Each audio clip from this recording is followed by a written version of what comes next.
الحمد لله رب العالمين وصلى اللهم وسلم على نبينا محمد وصحبه أجمعين ودرسي أفراد هي كتاب كان مفتاح دار السعادة. إن شاء الله تعالى درسي كان شيخ وحوهل كان كجليا أنواع السعادات وحلي هذا اللي كتابك وحن كهلينا مفتاح دار السعادة فرها قرقة راحضة أما الرينتا أما الليبانتا haddaba anwaacda sacaadadu u qaybsanto waa meeqa sacaadada loo qaybin karaa. ibnuqayim raximahullah 3 qaybood buu qaybiyey. waxaa ka mid a 3da sacaada khaarijiya can daat alinsaan, sacaado ama rayrayn ama raaxo ka dhex baxsan qofka, waana mid mustacaaro ah oo la soo caariyeystay oo adugu aadan lahayn, waxaynan mar weyna zuulaysaa markii la ceshado caariyada, waa lagaa ceshan doonaa ee la soco. sacaadadaasi waa sacaadatul-maali waljah, sacaadada xoolaha, in ilaahay xoolo badan ku siiyo, iyo jaaha iyo wejiga iyo yacni magacan ilaahay hadduu ku siiyo iyo wixii raacsan oo dhan. arrimahaasi markuu qofku saciid isagoo ah oo meesha ugu sarreysa jooga, oo maaragtay kor loo fiirin, indhaha kor loogu fiirinayo, oo dadoo dhani wada taminayaan, ayuu hal maalin baa suuragalay inuu dhulka ku soo dhaco. wax alla waxaad haysatayna hal maalin bay dhulka ku dhici karaan. waad aragtay adduunka waxa ka dhacaya, aafa samaawi baa ku dhici. tusaale beeraha aan ka soo qaadno, adigoo beer leh oo beertii baxday baa hal maalin ayax ku degaa. wax alla waxaad lahayd ba hal maalin bay dhammaan. xoolihii aad lahayd waxaa la odhan jiray ari weergalay ama dhurwaa galay, hal maalin baa dhulka la wada dhigaya. aafaa samaawiya ku dhacaysa. haddaba aan soo qaadna mithaal qisa cajiibe oo la sheego. waxaa la sheegaa can bacd alculamaa, dadka culimada qaar ka mid a, nin sheekha oo caalim ahaa baa niman safara soo raacay oo tujaar ah, ganacsi ah. safiinadii ama doontii ay wateen baa badda dhexdeeda ku jabtay. wax alla wixii saaraa oo de nimankii tujaarta ahaana waxa badday raaceen. nimankii hadda qaniga ahaa oo maalqabeenka ahaabaa fuqara yaa durba noqday.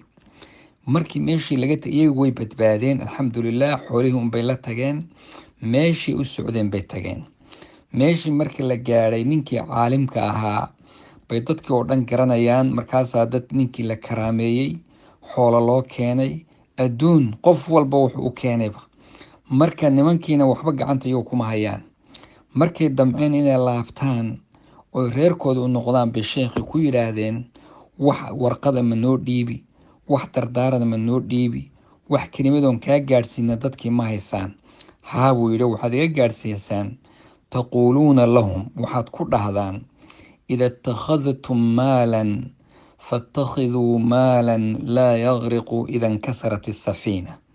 wuxuu yidhi, samaysta haddaad xoolo samaysanaysaan, xoolo aan badda ku hafanaynin, oo hadday badda ay ku dhex jabaan aan baddu qaadaynin, raadsada.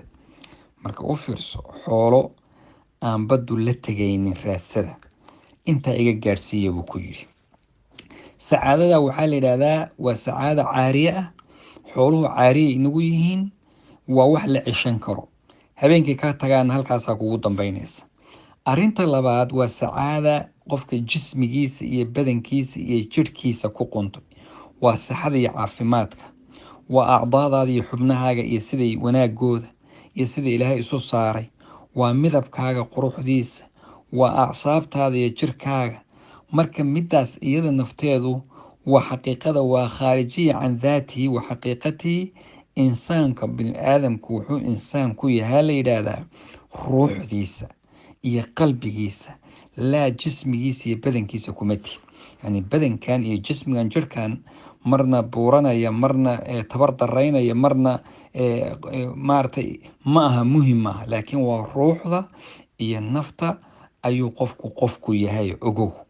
taa iyaduna muhiimad weyn ma sii laha jirkaagu. midda saddexaad oo ugu muhiimsan waa asacaada alxaqiiqiya, waa sacaadada nafta, waa midda ruuxda, وريرين تقلبك وسعادة العلم النافع وعلم النافع وانا مد اللوس عليه كتابك وكس عضو إيه ثمرة ديسي مريهيسا فإنها هي الباقية مدن ومد هاري دونتا oo marba qofku hadduu xitaa isbedbedelo iyo xaaladaadu isbedelaan marna kaa tegi mayso waa midda kula socon doonta